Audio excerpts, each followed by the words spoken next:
wabarakatuh. Nama saya Muhammad Syafiq Asnawi dari jurusan Hukum Pidana Islam. Halo, bismillahirrahmanirrahim. Assalamualaikum warahmatullahi wabarakatuh. Perkenalkan, nama saya Faiz Suradi. Saya mahasiswa Hukum Pidana Islam. Akan mempresentasikan bahasa peraturan perundang-undangan yang akan saya kaji pada pembahasan kali ini. Perkenalkan, nama saya Agus Sudrajat, NIM akhir 050. Setelah teman saya menyampaikan mengenai pengertian bahasa peraturan perundang-undangan, lalu ciri-ciri bahasa peraturan perundang-undangan, kali ini saya akan menyampaikan syarat-syarat bahasa peraturan perundang-undangan.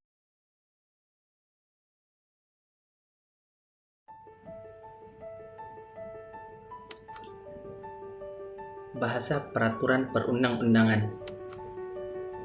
Bahasa ialah suatu kata yang diucapkan ataupun gerakan yang dilakukan oleh seseorang yang mana tujuannya itu ialah untuk berinteraksi ataupun berkomunikasi pada orang lain. Dan apa itu peraturan? Peraturan ialah suatu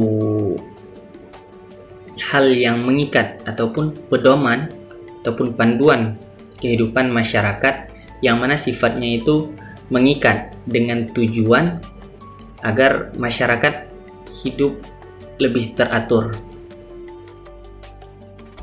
Nah, dan apa itu undang-undang? Undang-undang ialah peraturan yang dibuat ataupun dirancang ataupun dibentuk oleh Dewan Perwakilan Rakyat yang kemudian disetujui oleh Presiden. Bahasa apa yang digunakan dalam pembentukan peraturan perundang-undangan atau pembuatan peraturan perundang-undangan? Bahasa yang digunakan ialah bahasa Indonesia. Oleh karena itu, pembuatan atau pembentukan peraturan perundang-undangan itu tunduk pada kaidah bahasa Indonesia. Baik itu dalam pembentukan kata, penyusunan kalimat, teknik penulisan ataupun pengerjaan perundang-undangannya.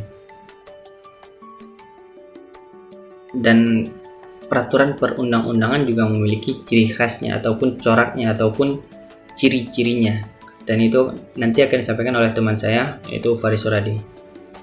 Sekian dari saya. Wassalamualaikum warahmatullahi wabarakatuh.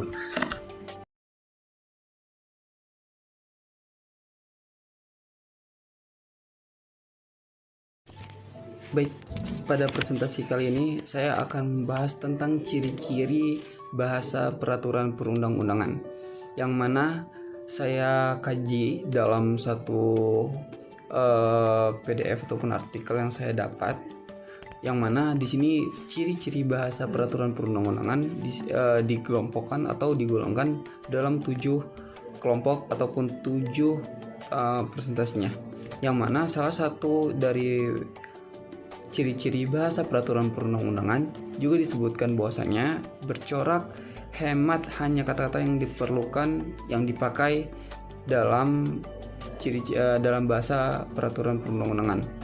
Ini mengkorelasikan bahwasanya dalam pembuatan ataupun perancangan undang-undang juga harus hemat kata ataupun kata yang dibutuhkan tidak perlu banyak ataupun tidak butuh kata yang berlibat-libat ataupun kata yang memang hanya saja tidak sesuai dengan narasi ataupun tidak sesuai dengan teks yang ingin diungkapkan ataupun ingin dikemukakan, yang mana tertulis pada Undang-Undang Nomor 32 Tahun 2022 tentang penyiaran.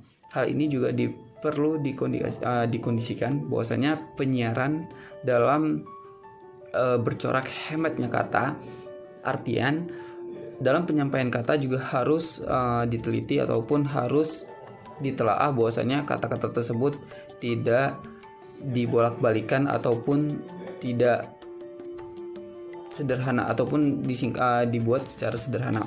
Lalu dalam ciri-ciri yang kedua dalam bahasa pembentukan perundang-undangan ini juga dibentuk secara lugas dan pasti untuk menghindari kesamaan arti. Artinya di sini menjelaskan bahwasanya lugas dan pasti bahasa yang dikemukakan adalah secara tepat, jelas dan lugas.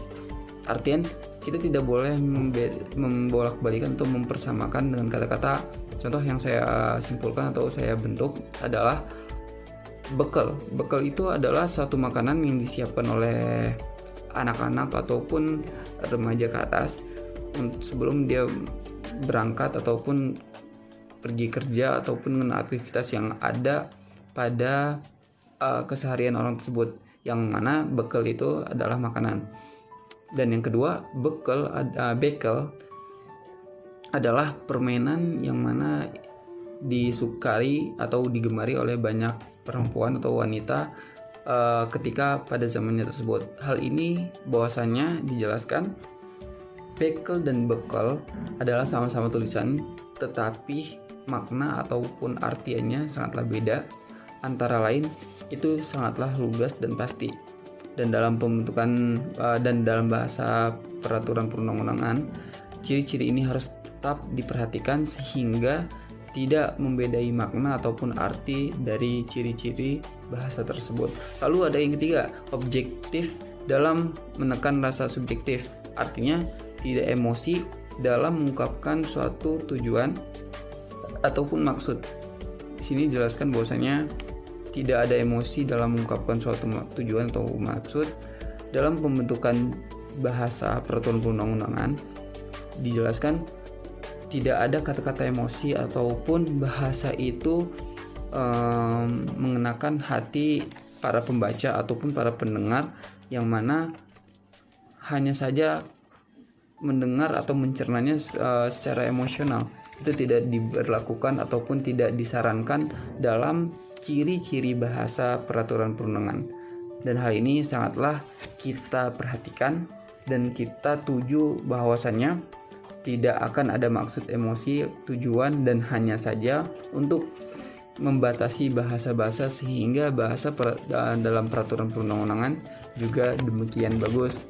Lalu adanya lagi memberikan definisi ataupun batasan pengertian secara cermat, ataupun di sini dijelaskan bahwasanya dalam definisi ataupun dalam kita mengumumkan pendapat diusahakan bahasa juga harus diperjelas ataupun cermat. Antara lain di sini dikemukakan pada Undang-Undang Nomor 44 Tahun 2008 tentang pornografi. Pada pasal satunya dijelaskan bahwasanya pornografi adalah gambar, sketsa, ilustrasi, foto, tulisan yang dikemas secara suara, dengan suara, bunyi, gambar bergerak, animasi, kartun, dan sebagaimana lainnya. Nah, hal ini juga didefinisikan dan dicermati bahwasanya kata-kata dan yang menjelaskan bahwasanya pornografi itu sudah jelas tidak ada kata-kata keraguan tentang yang dimaksud dengan Undang-Undang Nomor 44 Tahun 2028. Dan yang kelima adanya membakukan makna kata, yang mana kata-kata dalam pembentukan bahasa peraturan perundang-undangan juga harus memang benar-benar jelas, tidak dibakukan ataupun tidak bahasanya bertele-tele, sehingga pencermat ataupun yang mendengar maupun yang membaca juga dikemukakan bahwasanya bahasa peraturan perundang-undangan ini jelas dan tidak dapat diragukan dan sudah dipastikan dengan tepat dan pasti. Dan yang keenam, adanya ciri-ciri penulisan kata yang bermakna tunggal atau jamak selalu dirumuskan dalam bentuk tunggal. Hal ini sangat kita perhatikan juga bahwasanya dalam ciri-ciri bahasa peraturan perundang-undangan, bahasa yang kita jamak, contoh yang saya ambil adalah ada orang yang memang makan sebanyak-banyaknya. Kata-kata sebanyak-banyaknya ini harus ditunggalkan sehingga menjadi kata-kata sebanyaknya. Dan ini dalam ciri-ciri bahasa peraturan perundang-undangan sudah disebutkan dan harus jelas, tidak boleh bertele-tele dan harus memang tunggal. Dan yang terakhir adalah yang ketujuh, penulisan huruf awal dari kata ataupun frasa dalam bentuk istilah yang sudah didefinisikan dan diberikan pengertian itu pada jabatan, nama profesi, nama institusi maupun lembaga pemerintahan, diawali dengan huruf kapital yang dijelaskan bahwasanya hal ini ditegaskan ataupun pasti dengan adanya ciri-ciri bahasa peraturan perundang-undangan tersebut. Dan hal ini yang terjadi kita lihat dan kita kaji dalam buku ataupun artikel-artikel yang memang sudah ada, yaitu salah satu ciri-ciri bahasa peraturan perundang-undangan. Baik, ada 7 ciri-ciri bahasa peraturan perundang-undangan yang saya kemukakan dan saya presentasikan. Selebihnya terima kasih.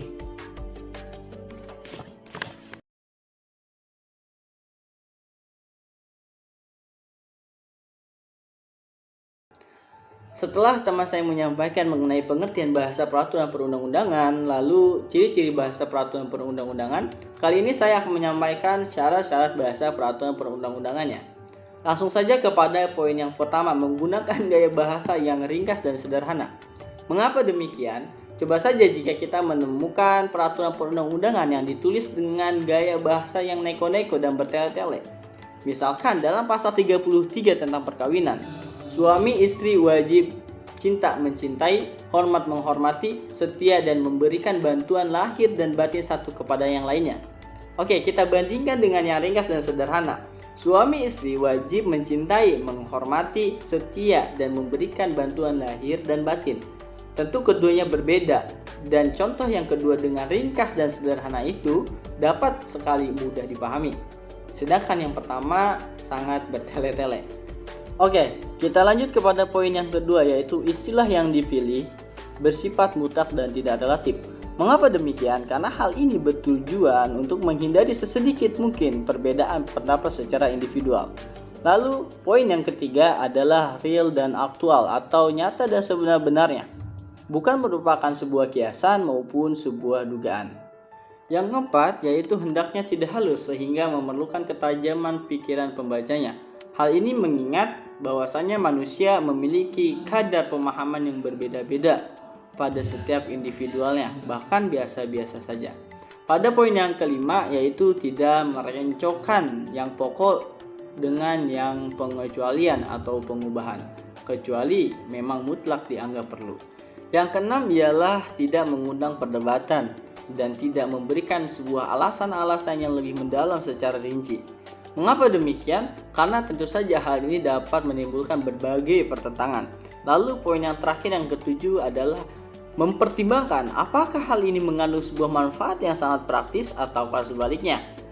Tentu saja hal ini agar tidak menggoyahkan dasar-dasar nalar dan keadilan serta kewajaran yang alami. Cukup sekian dari saya pribadi. Mohon maaf apabila ada kesalahan dan ucapan yang susah dipahami. Wabillahi taufiq wal hidayah. Assalamualaikum warahmatullahi wabarakatuh.